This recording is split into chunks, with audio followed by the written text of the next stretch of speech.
जी, vouchers क्या है कि एविडेंस है और सपोर्ट है किसी भी एक बिजनेस ट्रांजैक्शन की। मैं एग्जांपल देता हूँ आपको कि लाइक अगर आप कहते हैं जी कि आपने स्टेशनरी बाई की है जी 5000 रुपीज़ की, 4500 की, किसी भी वैल्यू की आपने ये बाई की है, तो उसका एविडेंस क्या है? कोई ना कोई रिसीट तो मिली होगी ना। वो जो रिसीट होगी वो इट बिकम्स अ वाउचर। ठीक है, वाउचर की बेसिकली हम इसको 3 हिस्सों में डिवाइड करते हैं। अब वैसे 2 हिस्सों में करते हैं, फिर 3 में करते हैं। एक कुछ होते हैं कैश वाउचर्स और कुछ होते हैं नॉन कैश वाउचर्स, यानी ऐसी ट्रांजैक्शन जिसके अंदर कैश इन्वॉल्व होता है। जैसे हमने पढ़ा था कि बहुत सी ट्रांजैक्शन ऐसी होती हैं जिसके अंदर कैश इन्वॉल्व होता है, उसके लिए जो वाउचर्स बनाए जाते हैं उसको कैश वाउचर्स कहेंगे। और जिसमें कैश इन्वॉल्व नहीं हो रहा वो नॉन कैश है। अब जिसमें कैश इन्वॉल्व हो रहा है वो फर्दर 2 हिस्सों में डिवाइड होते हैं। एक कहलाता है रिसीट वाउचर और एक पेमेंट वाउचर।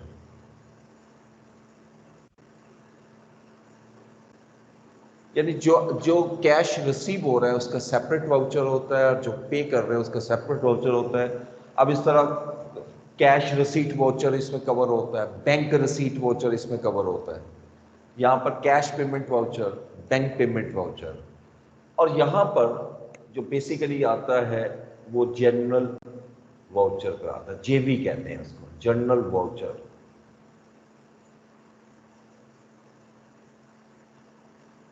ठीक है, जैसे मैंने यहां का cash receipt voucher, bank receipt voucher, यहां पर cash payment voucher, bank payment voucher.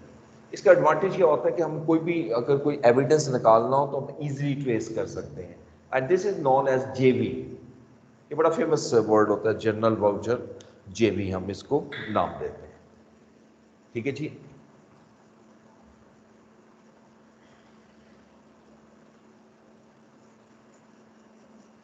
अच्छा, अब ये कुछ टर्मिनोलॉजीज यूज हुई हैं उसको भी थोड़ा सा डिस्कस करते जाएं। ये जितने भी मैंने आपके सामने वाउचर्स रखे हैं, ठीक है, इसको हम इन एंट्रीज को प्री नंबर्ड एंट्रीज कहते हैं। प्री नंबर्ड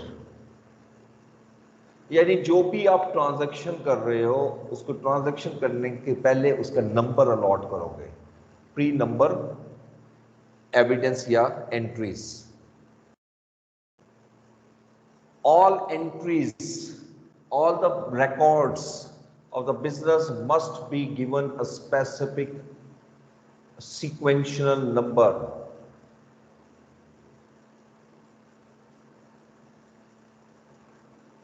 जैसे कैश रिसीट वाउचर का अपना नंबर होता है, बैंक रिसीट वाउचर का अपना नंबर होता है, लेकिन सीक्वेंस से होगा।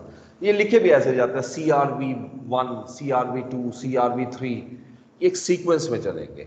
इसी तरह BRV भी अपने सीक्वेंस में चलेगा, CPVB, CBVB और JVVB। ठीक है, इनको हम कहते हैं प्री नंबर्ड एंट्रीज।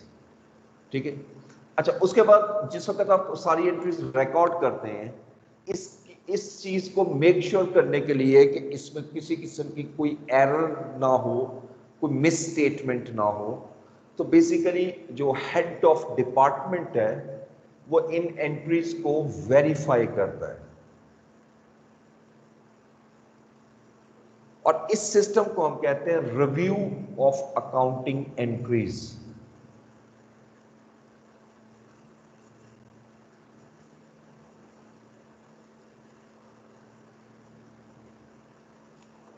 ठीक है, अब इसमें जैसे कंप्यूटराइज सिस्टम में एक सिस्टम होता है कि एक पर्सन है, मैं like mister A,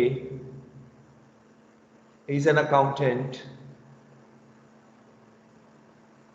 accountant entries pass करता है, वाउचर्स के थ्रू एंट्रीज पास करता है, एंट्रीज रिकॉर्ड करता है अकाउंटिंग सॉफ्टवेयर में। इन अकाउंटिंग, क्योंकि आजकल तो चलता है अकाउंटिंग सॉफ्टवेयर, उस एंट्री रिकॉर्ड करते हैं।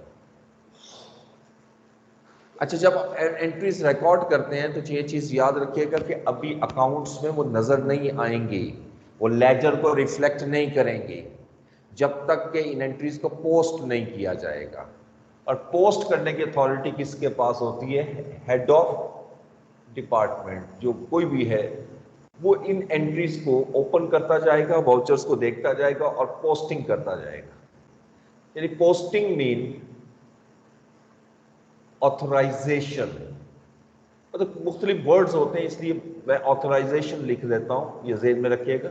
मुख्तलिफ सॉफ्टवेयर जो बनवाए जाते हैं उसमें जरूरी नहीं कि पोस्टिंग का वर्ड यूज किया जाए, तो उसको हम ऑथराइज करता है, वो चेक करता जाएगा और ऑथराइज करेगा। इससे risk of error, risk of miss statement जो है वो कम होती जाएगी। ठीक है, ये माइक ऑफ करेंगे। उसके बाद आता है सेग्रीगेशन ऑफ ड्यूटीज।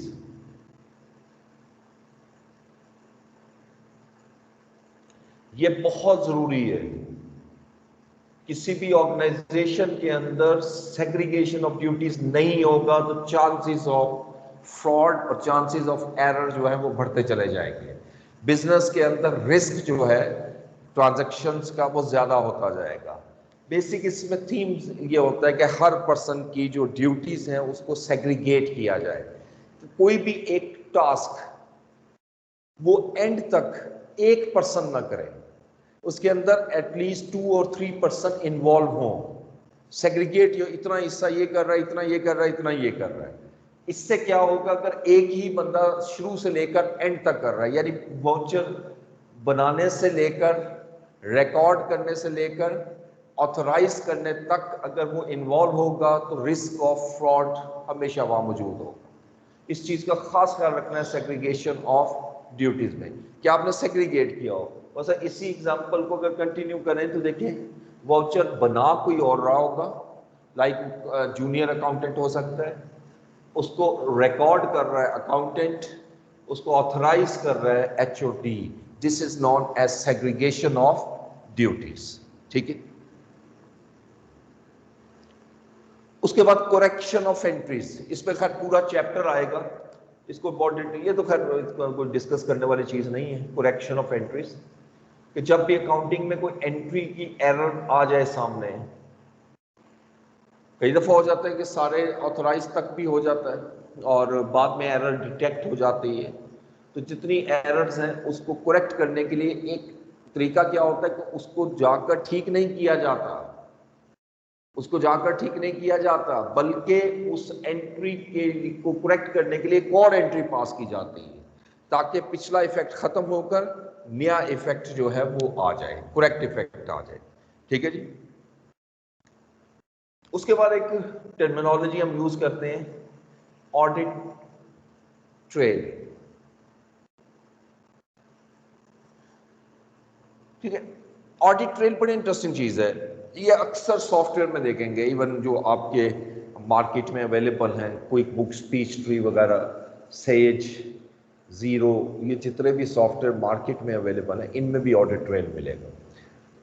ठीक है, ऑडिट ट्रेल में हम करते क्या है, अगर कोई एरर हो गई या कोई एंट्री जो है एडिट कर दी किसी ने, हम ये चेक करना चाहते हैं कि किसने ये एरर की है। आपका ये पूरा ऑडिट ट्रेल जो है वो आपको पूरा बताएगा कि कौन सी ट्रांजैक्शन आपकी एडिट हुई है, या कौन सी ट्रांजैक्शन आपकी डिलीट हुई है, या कौन सी ट्रांजैक्शन न्यू ऐड हुई है और किस यूजर ने की है। ठीक है, इसको बेसिकली ट्रेस करने के लिए हम अक्सर रखते हैं।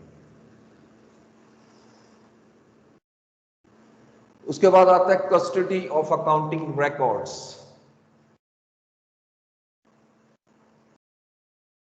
ऑफ अकाउंटिंग रिकॉर्ड्स,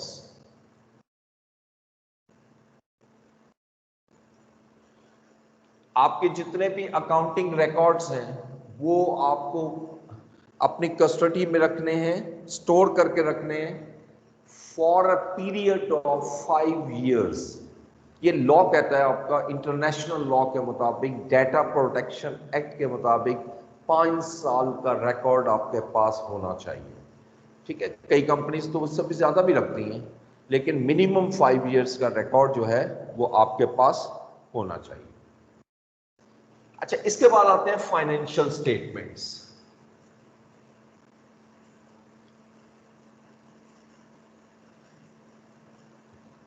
कल जब मैं आपको ऑब्जेक्टिव करवा रहा था अकाउंटिंग के, इसके दो हिस्से थे, एक रिकॉर्डिंग, ये जो जो कुछ भी आने आपके साथ डिस्कस किया, सेकंड समराइजिंग। समराइजिंग क्या होता है कि जब आप सारी रिकॉर्डिंग कर लेते हो उसके बाद फिर आप उसको एक फॉर्म में लाते हो, एक ऐसी शेप में जहां पर आप यूजर को इंफॉर्मेशन दे सको। ठीक है, फाइनेंशियल स्टेटमेंट्स के कंपोनेंट्स कितने होते हैं, क्यों बनाई जाती है, ऑब्जेक्टिव क्या है, देखते जाए। 5 कंपोनेंट्स।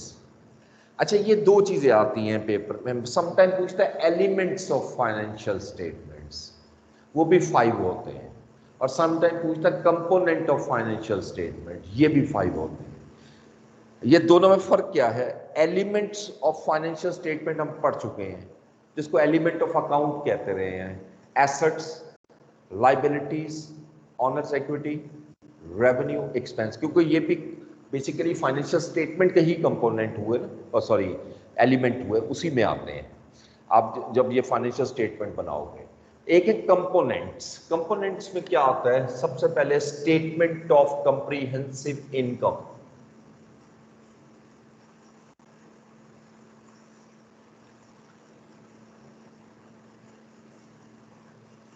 इस पे पूरा आखिरी चैप्टर जो है ना वो यही है हमारा, इसलिए बहुत डिटेल वहां पढ़ेंगे।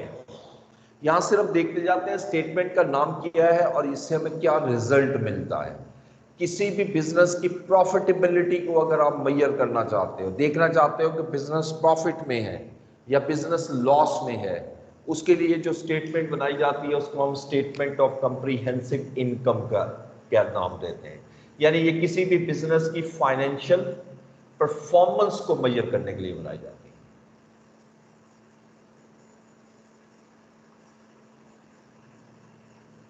यानी अगर मैंने जो पहला वर्ड यूज किया प्रॉफिटेबिलिटी, तो प्रॉफिटेबिलिटी एक छोटा सा वर्ड हो जाता है, ठीक है, इसलिए मैंने इसको और एलेबोरेट कर दिया। फाइनेंशियल परफॉर्मेंस, जब भी परफॉर्मेंस मेजर की जाती है तो ओवर अ पीरियड होती है, किसी एक स्पेसिफिक पीरियड की होती है। लाइक अगर मैं कहता हूँ जी कि इस बंदे की परफॉर्मेंस क्या है, तो ऑब्वियसली आप पूछोगे कि किस पीरियड की परफॉर्मेंस पूछ रहे हैं, ठीक है, तो ये एक पीरियड की होती है, इसलिए ये जो स्टेटमेंट है ये फॉर द ईयर होती है, फॉर द ईयर। सेकंड आता है स्टेटमेंट ऑफ फाइनेंशियल पोजीशन, इसका पुराना नाम बैलेंस शीट। अब हम बैलेंस शीट का वर्ड यूज नहीं करते, लेकिन कहीं ना कहीं लिखा हुआ में मिल जाता है, इसलिए मैं दोबारा से बोल भी रहा हूं, this is also known as balance sheet. अब ये जो स्टेटमेंट ऑफ फाइनेंशियल पोजीशन है, ये बेसिकली किसी भी बिजनेस की वर्थ को बता रही होती है कि बिजनेस की वर्थ क्या है, ठीक है, इसलिए हम इसको फाइनेंशियल परफॉर्मेंस की बजाय फाइनेंशियल पोजीशन कहते हैं। अच्छा, जब मैं आपसे कहता हूं कि किसी बिजनेस की वर्थ बताओ, तो वर्थ ओवर द पीरियड नहीं होती, वर्थ आज की होती है। हर हर नए दिन के एंड पर वर्थ ज्यादा भी हो सकती है, वर्थ कम भी हो सकती है, इसलिए ये जो स्टेटमेंट आप बनाते हो ये एज एट बनती है या एज ऑन होती है, ये एक साल की नहीं होती, ये साल के एंड तक की वर्थ होती है, जब से बिजनेस स्टार्ट किया उस वक्त से लेकर आज तक की जो है ना पोजीशन आपको शो कर रहा होता है। तीसरी स्टेटमेंट होती है जिसको हम कहते हैं statement of cash flows.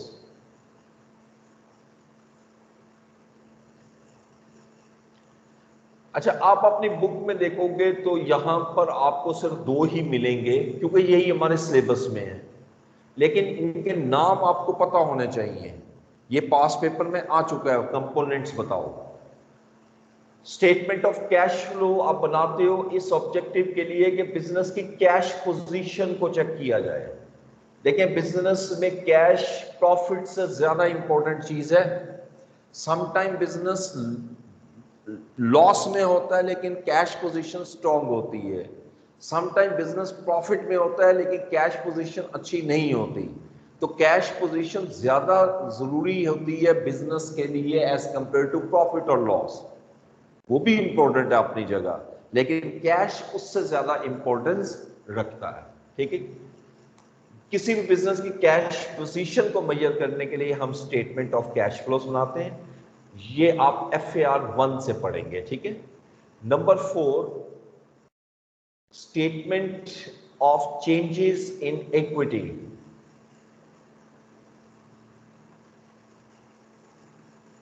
Changes in equity, इसका तो नाम से ही पता लगेगा आपको। चेंजेस इन इक्विटी, इक्विटी साल के शुरू में कुछ और होती है, साल के एंड पे इक्विटी कुछ और होती है। अब इसके अंदर जो डिफरेंस क्रिएट हो रहा है ड्यूरिंग द ईयर, वो क्यों हो रहा है, उसकी जो रिकंसिलिएशन बनाई जाती है उसको हम statement of changes in equity कहते हैं। मिसाल के तौर पे हम कहते हैं जी साल के शुरू में कैपिटल 50,000 था, 20,000 का कैपिटल आप और लेकर आए, जिसकी वजह से इक्विटी बढ़ गई। 12,000 का आपने प्रॉफिट अर्न किया, प्रॉफिट की वजह से इक्विटी बढ़ गई। 7,000 ड्राइंग की, ड्राइंग्स की वजह से कम हो गई और ये क्लोजिंग बैलेंस आ गया। तो ये किस्म की सिंपल वर्ड्स में रिकंसिलिएशन है इक्विटी की, इक्विटी की रिकंसिलिएशन। ये आप FAR 1 और FAR 2 दोनों में पढ़ोगे। ठीक है, FAR 2 में जरा कंपनी लेवल आ जाता है तो वो जरा और ज्यादा लेंथी हो जाती है। पांचवा आता है नोट्स टू द अकाउंट्स, जो सिर्फ FAR 2 से शुरू होते हैं। नोट्स टू द अकाउंट्स ये होते क्या है, फाइनेंशियल स्टेटमेंट में जो चीज भी आपने दी है उसकी डिटेल नोट्स में होती है। अब ये समझ लो कि ये जो 4 स्टेटमेंट्स हैं, जब आपकी फाइनेंशियल पूरी बनती हैं, पूरा सेट ऑफ अकाउंट बनता है, ये सारे हार्डली 5 से 6 पेजेस की होती है, लेकिन जो नोट्स हैं वो 40 से 50 सफ़ों के होते हैं। यानी किसी भी जो यहाँ अब आपने लिखा है suppose fixed assets, non current asset में, ठीक है, टेंजिबल एसेट, तो उसकी पूरी डिटेल आप नोट्स में दोगे। इसमें कौन कौन से एसेट्स हैं, इन एसेट्स इंक्रीज हुए या एसेट डिक्रीज हुए, क्यों हुए, कितने एसेट न्यू खरीदे हैं, कितने एसेट बेचे हैं, वगैरह वगैरह। ये तमाम इंफॉर्मेशन आप जिस जगह पे देते हो उसको हम कहते हैं नोट्स टू द अकाउंट। ये बेसिकली एक्सप्लेनेशन है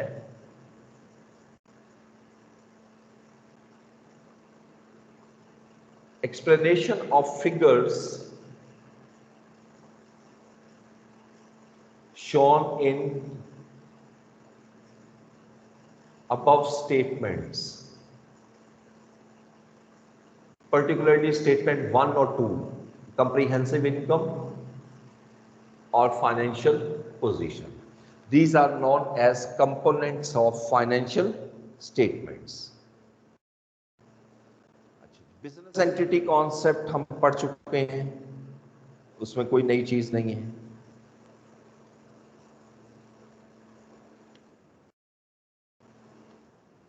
पाकिस्तान के अंदर जो हमारी अकाउंटिंग है, यानी फ्रेमवर्क, इसको हम कहते हैं फ्रेमवर्क। 2 फ्रेमवर्क होते हैं, एक अकाउंटिंग फ्रेमवर्क होता है जहां ये जो मैंने आपको डेफिनेशंस बताई कि एसेट्स क्या हैं, लाइबिलिटीज क्या हैं, वगैरह वगैरह, ये सारा अकाउंटिंग फ्रेमवर्क से मिलता है। इसके लिए IAS और IFRS बनाए जाते हैं, इंटरनेशनल अकाउंटिंग स्टैंडर्ड्स और इंटरनेशनल फाइनेंशियल रिपोर्टिंग स्टैंडर्ड्स। कुछ फ्रेमवर्क में कुछ एक लीगल फ्रेमवर्क भी होता है, यानी लॉ को भी फॉलो करना होता है। पाकिस्तान में जो अकाउंट्स बनते हैं वो कंपनीज एक्ट 2017 के थ्रू बनते हैं। ठीक है, और साथ में फिर इनकम टैक्स ऑर्डिनेंस भी लगता है, लेकिन खैर यही काफी है फ्रेमवर्क के लिए। अब आ जाए सबसे important topic examination point of view से, थ्योरेटिकल पोर्शन में से ये दिया करता है पेपर में। These are known as users of financial statement. ये जो फाइनेंशियल स्टेटमेंट्स आप बना रहे हो, ये किन के लिए बना रहे हो और क्यों बना रहे हो? ठीक है, इसको कहते हैं यूजर्स। वाला फ्रेमवर्क ऑफ अकाउंटेंट्स का दोबारा बता दें। किसका? सर ये अकाउंटेंट का जो आपने एक्सप्लेन किया। फ्रेमवर्क की बात कर रहे हो? जी। अकाउंटिंग फ्रेमवर्क, ठीक है। अकाउंटिंग फ्रेमवर्क बेसिकली ऐसे रूल्स रेगुलेशंस हैं जो आप अकाउंटिंग में यूज करते हो। अकाउंटिंग ट्रांजैक्शंस को रिकॉर्ड करने के लिए आप जो फ्रेमवर्क यूज करते हो उसको हम अकाउंटिंग फ्रेमवर्क कहते हैं, और ये अवेलेबल होता है in the form of IAS, mean international accounting standards, और IFRS, international financial reporting standard. Business में मुख्तलिफ किस्म की ट्रांजैक्शन होती हैं, जैसे हमने पढ़ा था नॉन करंट एसेट्स, उसमें टेंजेबल एसेट्स हैं। अब टेंजेबल एसेट को जो डील करता है वो आईएस 16 है। इन्वेंट्रीज पड़ा हुआ है, इन्वेंट्रीज को जो डील करता है वो आईएस 2 है। इनटेंजेबल एसेट जो है उसको जो डील करता है वो आईएस 38 है। लीजिस को जो आपको डील करता है आईएफआरएस 16 है। जो टैक्सेस को करता है वो आईएस 12 है। ये मैंने सिर्फ एग्जांपल्स दिए हैं आपको। इवन इसमें जो पहले दो बोले वो हमारे सिलेबस में भी हैं, आईएस 2 और आईएस 16। बेसिकली ये आपको स्पेसिफिक स्टैंडर्ड्स बनाए गए जो उन ट्रांजैक्शंस की डिटेल बता रहे हैं कि ट्रांजैक्शन किस तरह होगी तो कैसे रिकॉर्ड होगी, इसको हम फ्रेमवर्क कहेंगे, ठीक है। फिर लीगल फ्रेमवर्क के आपने जिस मुल्क में काम करते हैं, जिस मुल्क में आप बिजनेस कर रहे हैं, या जिस मुल्क में बैठकर आप फाइनेंशियल स्टेटमेंट तैयार कर रहे हैं, उस कंट्री का एक अपना लीगल फ्रेमवर्क भी होता है, आपने उसको भी फॉलो करना होता है। और एक आखिरी बात और कर दूं, शायद यहाँ पर आपको समझ ना आए, लेकिन FR1 से आपको ये बात समझ में आएगी, खासतौर पे FR2 में। जिस वक्त कोई ऐसी ट्रांजैक्शन आ जाए जिसमें अकाउंटिंग फ्रेमवर्क और लीगल फ्रेमवर्क में कॉन्फ्लिक्ट आ जाए, यानी अकाउंटिंग फ्रेमवर्क ये कहता है जी कि इस ट्रांजैक्शन को एक इस तरीके से रिकॉर्ड करो, लीगल फ्रेमवर्क कहता है नहीं इसको डिफरेंट वे से रिकॉर्ड करो, तो फिर आपको किसको प्रेफरेंस देनी चाहिए? एनीवन, आपसे मैं पूछता हूं, क्या अकाउंटिंग फ्रेमवर्क को मैं प्रेफरेंस दूं या लीगल फ्रेमवर्क को? सर सर लीगल को। लीगल। यस, एब्सोल्युटली, लीगल को सर। एब्सोल्युटली। क्योंकि देखिए जिस कंट्री में आप काम कर रहे हैं उसके लॉज को फुलफिल करना जरूरी है। अकाउंटिंग अगर वहां से डिफर भी कर रही है तो ऑब्वियसली वहां पर आपको अकाउंटिंग फ्रेमवर्क को प्रेफरेंस नहीं देनी, वहां पर आपने जो लॉ कहता है उसके मुताबिक अकाउंटिंग में रिकॉर्ड करना है, ठीक है। अभी मैं एग्जांपल दूंगा भी तो शायद समझ ना आए, तो इसलिए इसको अभी फिलहाल छोड़ दूं, क्योंकि मैंने बताया कि यहाँ पर जरूरत नहीं, बस इतना मैंने बताया कि अगर कॉन्फ्लिक्ट आ जाए तो फिर हम अकाउंटिंग फ्रेमवर्क को प्रेफर नहीं करेंगे, हम लीगल फ्रेमवर्क को फर्स्ट प्रेफरेंस देंगे, और फिर सेकंड प्रेफरेंस होती है हमारी अकाउंटिंग फ्रेमवर्क। वैसे ये भी बता दूं कि 99% जो है या 98% ऐसा है जहां पर कोई कॉन्फ्लिक्ट नहीं होता, 1-2% हो जाता है, क्योंकि देखिए लॉज जो हैं वो अकाउंटिंग को देख के नहीं बनाए जाते हैं। लॉज जो बनाए जाते हैं वो उस कंट्री के पॉइंट ऑफ व्यू से बनाए जाते हैं, उस कंट्री को चलाने के लिए बनाए जाते हैं, और स्टैंडर्ड जो है वो पूरी दुनिया में एक ही हैं। दुनिया के किसी भी मुल्क में चले जाएं आपको एक ही स्टैंडर्ड मिलते हैं, ठीक है। कुछ कंट्रीज अपने लोकल स्टैंडर्ड भी यूज करती हैं, लेकिन ज्यादा कंपनी जो है वो international reporting standard, international accounting standard को ही फॉलो कर रहे हैं, ठीक है।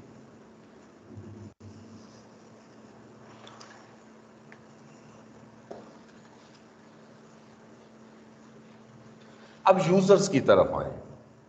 अच्छा, ये जो फाइनेंशियल स्टेटमेंट आप बना रहे हो, ये अभी तो हम सोल ट्रेडरशिप पढ़ रहे हैं ना, सिंपली सोल ट्रेडरशिप के लिए कोई लीगल रिक्वायरमेंट नहीं है।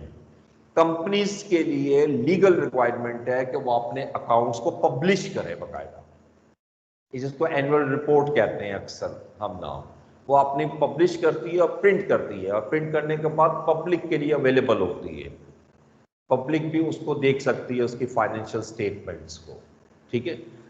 तो वो जो देख रहे हैं यानी फाइनेंशियल स्टेटमेंट, उसको यूजर्स कहते हैं। अब कौन कौन से यूजर्स होते हैं और इनको किस किस्म की इंफॉर्मेशन चाहिए, ब्रीफली जरा डिस्कस करते जाएंगे। इसको बुक से आपने रीड लाजमी करना है इस टॉपिक को। ये 3.2 टॉपिक है आपका बुक का, चैप्टर नंबर 2। ये जितना कुछ भी मैं बता रहा हूं ये सारा चैप्टर 2 ही है। आई थिंक चैप्टर 2 है या 1 है, ये देख लेता हूँ।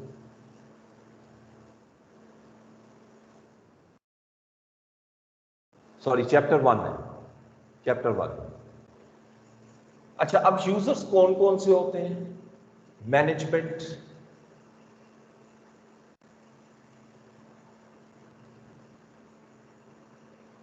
Investors, potential investors,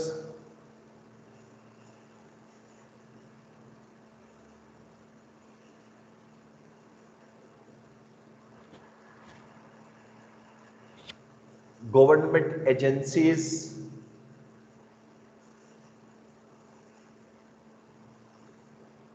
customers, suppliers,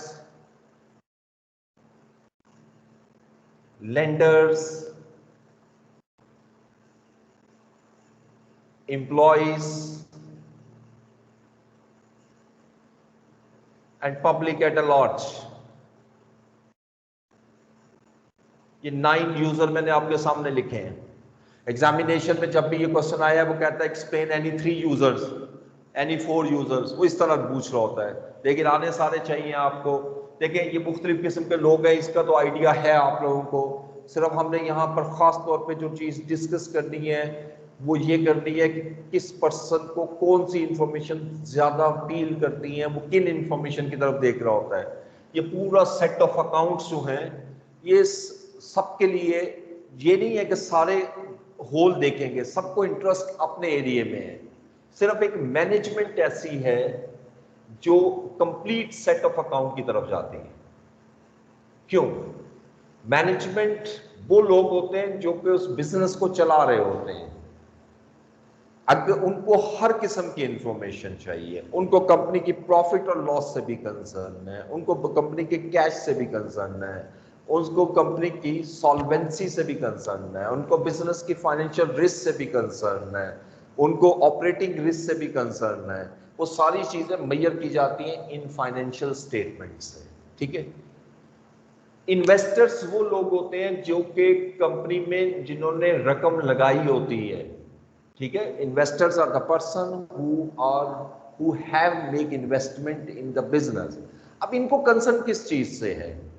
इनको सबसे मेजर कंसर्न जो है वो बिजनेस के प्रॉफिट से है कि बिजनेस के प्रॉफिटेबिलिटी क्या है। अगर वो ये फील करते हैं कि बिजनेस प्रॉफिटेबल है, बिजनेस फायदा दे रहा है, तो यकीनी बात है वो और ज्यादा रकम इन्वेस्ट करने को तैयार होंगे। लेकिन अगर वो इस फील करते हैं कि ये कंपनी की प्रॉफिटेबिलिटी डिक्लाइन हो रही है, तो वो शायद वो अपना रकम निकलवाने की कोशिश करें। देखो ये चीज बड़ी इंपॉर्टेंट है, प्रॉफिटेबिलिटी से ही फिर उनको इन्वेस्ट प्रॉफिट मिलता है ना। बिजनेस अगर ज्यादा प्रॉफिट कमाएगा तो यूजर को, इन्वेस्टर को ज्यादा प्रॉफिट मिलेगा। अगर बिजनेस कम प्रॉफिट कमाएगा, इन्वेस्टर को कम प्रॉफिट मिलेगा। ठीक है। इस वजह से उसका जो मेन एरिया ऑफ कंसर्न है वो प्रॉफिटेबिलिटी है। ठीक है। पोटेंशियल इन्वेस्टर, अच्छा इसके अलावा प्लस कैश पोजीशन भी, जिसको लिक्विडिटी कहते हैं। कैश पोजीशन को हम अकाउंटिंग में लिक्विडिटी कहते हैं। ये अलहदा से लिख लीजिएगा, ये मैं यहां पर एक अलहदा से बना देता हूं। कैश पोजीशन किसी भी बिजनेस की मेजर करनी हो तो ये 2 किस्म की होती है, एक शॉर्ट टर्म और एक लॉन्ग टर्म। अगर मैंने शॉर्ट टर्म कैश पोजीशन किसी भी बिजनेस की मेजर करनी है, उसको हम नाम देते हैं लिक्विडिटी। अगर मैं ये कहता हूं किसी बिजनेस की लिक्विडिटी हाई है, इसका मतलब है कंपनी के पास रोटेशन में इतना कैश जनरेट होता है कि उनकी जो लाइबिलिटीज हैं वो टाइमली पे होती हैं। यानी लाइबिलिटीज में उनका कभी भी ज्यादा अमाउंट डिले नहीं होता। और लॉन्ग टर्म को हम सॉल्वेंसी कहते हैं कि बिजनेस की इतनी स्ट्रॉन्ग पोजीशन है, अगर सॉल्वेंसी उसकी बेहतर है तो इतनी स्ट्रॉन्ग पोजीशन है कि कंपनी जो लोन लिए हुए लॉन्ग टर्म उसको भी रीपे करने की कैपेबिलिटी रखती है। This is known as solvency. तो यहाँ पर जो मैंने लिक्विडिटी लिखा, क्योंकि इन्वेस्टर को हर साल प्रॉफिट चाहिए होता है और साल के एंड पे नहीं होता। अक्सर कंपनीज डिविडेंड देती हैं, डिविडेंड इज अ प्रॉफिट जो कि दिया जाता है, वो क्वार्टरली देती हैं हर 3 महीने के बाद, तो इसलिए हम इसको शॉर्ट टर्म कंसिडर करते हैं। पोटेंशियल इन्वेस्टर्स को भी कंसर्न इसी चीज से है, लेकिन फर्क क्या है इन्वेस्टर पोटेंशियल इन्वेस्टर में? इन्वेस्टर तो वो है जिन्होंने इन्वेस्ट कर दिया हुआ है। Potential investors are those investors, those person who are not yet make investment in our company. अभी तक उन्होंने हमारी कंपनी में कोई इन्वेस्टमेंट नहीं, लेकिन दे आर इन्वेस्टर्स। हो सकता है किसी और कंपनी में की हो, and they are people who are looking for more investments, who are looking for the companies who are making more investments, उसको हम कहते हैं पोटेंशियल इन्वेस्टर्स।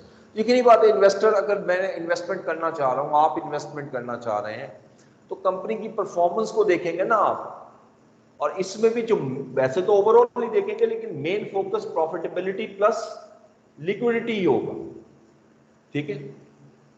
अच्छा, आज गवर्नमेंट एजेंसीज, गवर्नमेंट एजेंसीज का जो गवर्नमेंट इससे कंपनी से लिंक होता है, वो खास स्पेसिफिक लिंक होता है टैक्सेशन से। गवर्नमेंट ने टैक्स कलेक्ट करना होता है, जो बजट होता है उसका एनुअल, वो टैक्स किससे कलेक्ट करती है? कंपनी से, बिजनेसमैन से। तो कंपनी या बिजनेसमैन जो है वो टैक्स किस चीज पर देता है? प्रॉफिट्स पर। तो प्रॉफिट। लिहाजा जो आपका गवर्नमेंट एजेंसीज हैं, ये ज्यादा कंसर्न है प्रॉफिटेबिलिटी से।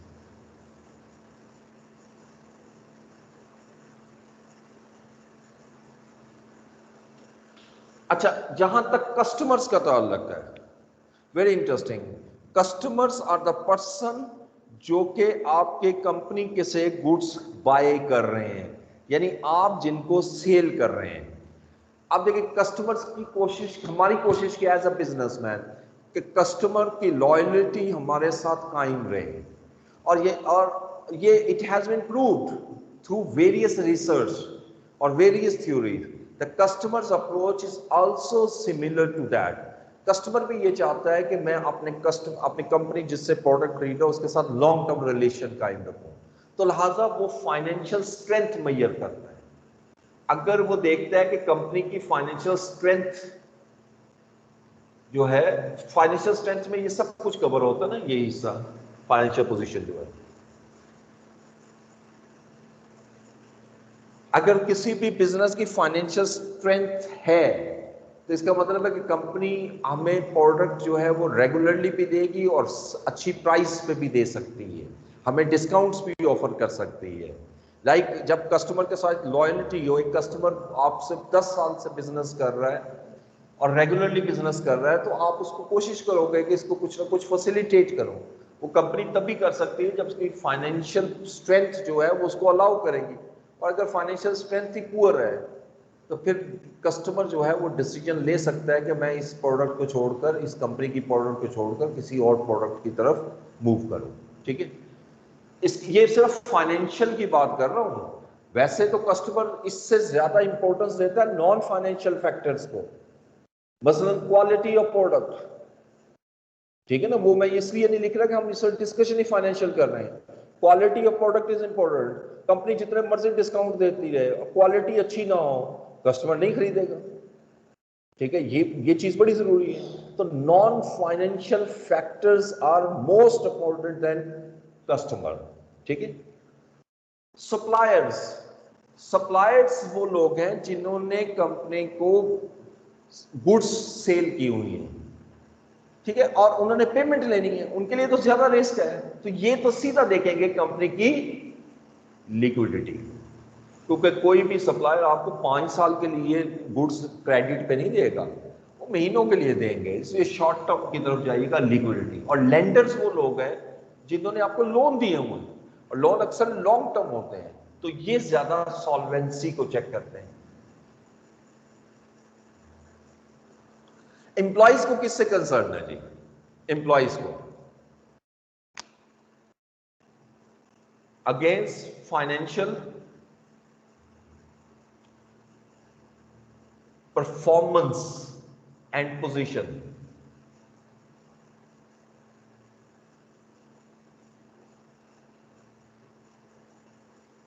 अगर कंपनी की फाइनेंशियल परफॉर्मेंस बेटर है, प्रॉफिटेबिलिटी बढ़ रही है, लिक्विडिटी अच्छी है, तो कंपनी एम्प्लॉइज को बोनस भी दे सकती है, एम्प्लॉइज को बेनिफिट्स भी दे सकती है, और कंपनी की अगर फाइनेंशियल पोजीशन स्ट्रांग है तो लॉन्ग टर्म रिलेशन भी क्रिएट कर सकती है एम्प्लॉइज के साथ। सो इसलिए एम्प्लॉइज अक्सर ये जज करते रहते हैं, और अगर ये फील करते हैं कंपनी की फाइनेंशियल पोजीशन या परफॉर्मेंस डिक्लाइन हो रही है तो वो मूव करते हैं दूसरी कंपनीज की तरफ। लेकिन एक चीज याद रखिएगा, सिर्फ यही नहीं है, एम्प्लॉइज के लिए भी नॉन फाइनेंशियल फैक्टर बहुत जरूरी है, जिसके अंदर सबसे इंपॉर्टेंट हम ऊपर लिखते हैं कि सेल्फ एस्टीम, यानी सेल्फ रिस्पेक्ट कह लो। यानी अगर ऐसी ऑर्गेनाइजेशन जहां पर रिस्पेक्ट नहीं है, बेशक वो पैकेज जितना मर्जी अच्छा दे रहा हो, तो लोग वहां पर काम करने को तैयार नहीं होते। सेकंड, वर्किंग इन्वायरमेंट, कि वहां जो वर्किंग इन्वायरमेंट है क्या वो मतलब इंड्यूसिव है या कंड्यूसिव है, यानी आपको मोटिवेट करता है कि आप आगे बढ़े या डीमोटिवेट कर रहा है। This is the most important factor. बहरहाल ये सारी थ्योरीज है जो BMBS में पढ़ोगे आप, हमें इससे कंसर्न नहीं है। तो ये वैसे मैंने आपसे गपशप में बात की, जब फाइनेंशियल की बात करें। पब्लिक कौन है, ठीक है। अब यहां जो मैं बात करूंगा वो शायद आपकी बात में समझ ना आए, क्योंकि वैसे भी ये पब्लिक आपकी बुक में आई थिंक नहीं दिया हुआ, ठीक है। इसको ना भी करोगे, दिया हुआ है, पब्लिक दिया हुआ, ठीक है। देखें, आज जो पब्लिक होती है उसको भी कंपनीज फैसिलिटेट करती हैं। जो कंपनीज होती हैं कोई लीगल रिस्पॉन्सिबिलिटी नहीं है, लेकिन अक्सर कंपनी अपनी रेप्यूटेशन बढ़ाने के लिए लोगों के साथ एक रिलेशन क्रिएट करती है, जो उनकी मार्केटिंग में भी हेल्प करती है और उनको फैसिलिटेट भी करते हैं। मिसाल के तौर पे नेस्ले को ले लें, नेस्ले अक्सर स्कूल में एक्टिविटीज कर रहा होता है बच्चों के साथ, यानी मुख्तलिफ स्कूल्स में जाते हैं, वो एक एक्टिविटी परफॉर्म करते हैं, उनको फिर अपने चॉकलेट्स और दूसरे जो प्रोडक्ट्स हैं वो फ्री में देते हैं। So these are the activities which promotes the public, वो पब्लिक के लिए प्रमोशन का बायस बनती हैं, प्रोडक्ट्स भी प्रमोट होती है और कंपनीज की एक रेप्यूटेशन भी क्रिएट होती है। एक और एग्जांपल दे देता हूं, सिगरेट मैन्युफैक्चरिंग कंपनीज जो हैं, जो टोबैको से बिजनेस कर रही हैं, रिलेट करती हैं, तो उनका एक बहुत बड़ा इशू ये होता है कि वो पोल्यूशन भी क्रिएट कर रही होती है। लेकिन दूसरी तरफ वो गवर्नमेंट के साथ मिलकर, यानी एंटी जो आप कह लो CO2 एमिशन जिसको कहते हैं, यानी कार्बन डाइऑक्साइड एमिशन को कम करने के लिए अपना रोल अदा कर रही होती है। अक्सर जो बड़ी कंपनीज हैं वो ये जो ट्रीज लग रहे होते हैं इसमें अपना कंट्रीब्यूशन करती है, कैनाल साफ करनी है उसमें अपना कंट्रीब्यूशन, यानी सफाई के हवाले से वो अक्सर कंट्रीब्यूट करते रहते हैं। इसको हम दूसरे लफ्जों में कहते हैं कॉर्पोरेट सोशल रिस्पॉन्सिबिलिटी, CSR, ठीक है, कॉर्पोरेट सोशल रिस्पॉन्सिबिलिटी। तो ये कंपनी तभी कर सकती है जब कंपनी की फाइनेंशियल पोजीशन स्ट्रांग होगी। अगर एक कंपनी की फाइनेंशियल पोजीशन स्ट्रांग नहीं है तो ये कंपनी क्यों करेगी, वो ये तो CSR की तरफ जाएगी नहीं, ये तो एक एक्स्ट्रा पेमेंट्स है जो वो कर रही होती है, ठीक है। ये हमारा चैप्टर में था। अब आगे बिजनेस ट्रांजैक्शन हम पढ़ चुके हैं, इसमें थोड़ी सी चीज जो डिस्कस करनी है वो मैं आपसे कर लूंगा। बिजनेस ट्रांजैक्शंस क्या होती हैं? हर वो transactions, any dealing between two or more persons with the for the purpose of business purpose के लिए जो है, जो आप करते हो ट्रांजैक्शंस, उसको बिजनेस ट्रांजैक्शन करते हैं। ये शुरू से पहले दिन से मैंने पढ़ाया, ठीक है। अब इसमें बेसिकली सिंपल और कॉम्प्लेक्स ट्रांजैक्शंस,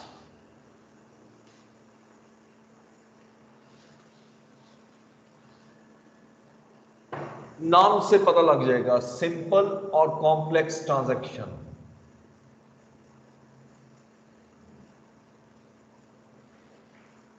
ये क्या होती है? Simple transaction is a transaction, name से जाहिर है, which is simple, like goods purchase from A, simple transaction. कुछ ट्रांजैक्शन होती है जो कॉम्प्लेक्स नेचर की होती है, यानी जिसके अंदर आपका यानी इफेक्ट ज्यादा होते हैं। फॉर एग्जांपल, जैसे मैंने एक ट्रांजैक्शन लगाई थी कि mister A started business with cash and he brought a car into the business who was bought 4 years ago at a cost of 500,000, but today's market value is 300,000. This transaction becomes a more complex.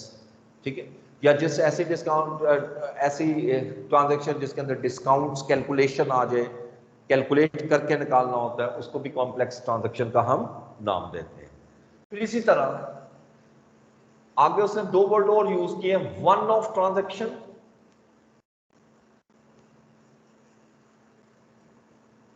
and ongoing transaction. This is very interesting. Ongoing transaction. देखो कुछ business की transactions ऐसी होती हैं जो regular nature की होती हैं, बार बार हो रही हैं। मिसाल के तौर पे आपने गुड्स परचेज करनी है, माइट भी डेली परचेज कर रहे हो, सेल कर रहे हो, डेली सेल कर रहे हो, आप रेंट पे कर रहे हो साल में, हर महीने पे कर रहे हो, इलेक्ट्रिसिटी पे कर रहे हो, हर महीने पे कर रहे हो, सैलरीज पे कर रहे हो, हर महीने पे कर रहे हो, रिपेयर्स हो रही हैं। ये जितनी भी ट्रांजैक्शन है जो रेगुलर नेचर की हैं, बार बार होंगी, उसको हम ऑन गोइंग ट्रांजैक्शंस कहते हैं। ठीक है, और याद रखिएगा इसको रिकरिंग ट्रांजैक्शन भी कहते हैं। ये लफ्ज भी लिख लीजिएगा। लेकिन कुछ ट्रांजैक्शंस बिजनेस में ऐसी होती हैं जो वन ऑफ का मतलब एक दफा होना नहीं है, ये याद रखना है प्लीज। वन ऑफ का मतलब हम कहते हैं नॉन रिकरिंग नेचर, यानी मीन ऐसी ट्रांजैक्शन जो बार बार नहीं होती, यानी कभी कभी होगी। ऐसा भी हो सकता है साल में 2 या 3 हो, और ये भी हो सकता है साल में हो ही ना। ठीक है, तो ये नॉन रिकरिंग नेचर की है। फॉर एग्जाम्पल आप नॉन करंट एसेट को सेल करते हो। अच्छा, आप नॉन करंट एसेट जो है वो आपने क्यों खरीदा हुआ है? उसको तो यूज के लिए खरीदा हुआ, बेचने के लिए तो नहीं खरीदा हुआ। लेकिन आखिर किसी ना किसी वक्त तो बेचना पड़ता ना। लाइक नई मशीन आ रही है, आपने कहा पुरानी देकर नई ले लो। ठीक है, तो इस किस्म की ट्रांजैक्शन को हम नॉन रिकरिंग ट्रांजैक्शन कहेंगे। आपके बिजनेस की प्रेमिसेस पे आग लग जाती है और उससे कोई एसेट डैमेज हो जाता है, तो क्या ये रिकरिंग नेचर का होगा? नहीं, ये नॉन रिकरिंग नेचर का है। ठीक है, इसको हम नॉन रिकरिंग कहते हैं। Excuse me sir. जी सर, ये ऑन गोइंग का आप दोबारा बता दें कि इसमें लाइक टाइम लिमिट जो है वो मेंशन होती है कि लाइक ये मंथली होगा या वीकली होगा, नहीं यही नहीं नहीं, डिपेंड करता है? इसमें कोई मंथली वीकली नहीं होता कॉन्सेप्ट। इसमें ये होता है कि रेगुलर नेचर का होता रहे। अब कुछ मैं मंथली इसलिए कह रहा हूं कि कुछ एक्सपेंसेस हर महीने करने होते हैं। अगर आपको पता हो कि ये एक्सपेंस हर 3 महीने बाद करना है, वो भी रिकरिंग हो जाएगा। जो पता है आपको हर दफा होना है, वो रिकरिंग नेचर। अच्छा, उसके बाद आइएगा capital transaction and revenue transactions. ये बहुत ज्यादा इंपॉर्टेंट होता है, कैपिटल वर्सेस रेवेन्यू ट्रांजैक्शन।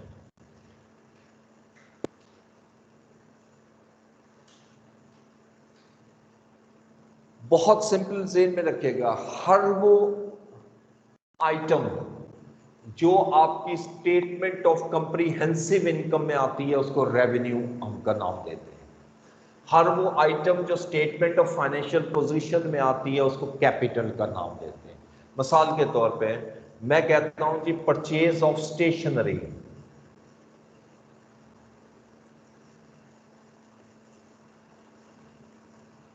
और परचेज ऑफ फर्नीचर, ये दो लिखे हैं आपके सामने।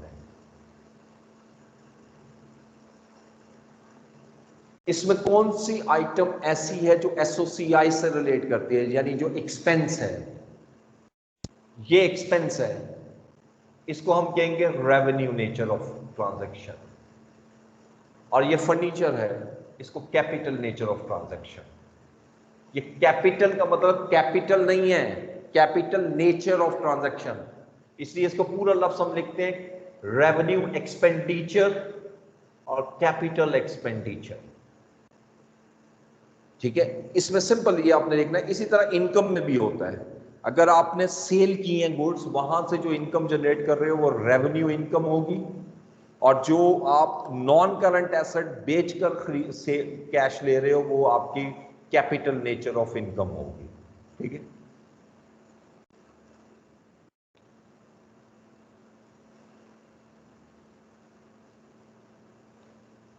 ये तो हमारा था चैप्टर नंबर 1। कुछ एमसीक्यूज आपके चैप्टर के एंड पे भी दिए हुए, ये वैसे बहुत ही आसान लिखे हुए हैं, कुछ भी नहीं है इसमें, ये आप खुद करोगे। मिस्टेक्स भी हैं, फिर भी डिस्कस करना हो बेशक कर लेना। चैप्टर 2 हमारा बड़ा important examination point of view से, ये खास तौर पे एमसीक्यूज के पॉइंट ऑफ व्यू से। अगर आपको याद हो, जो मैंने सेकंड चैप्टर के एमसीक्यूज दिए थे, उसमें स्टूडेंट्स को काफ़ी ज़्यादा प्रॉब्लम फेस करनी पड़ी थी।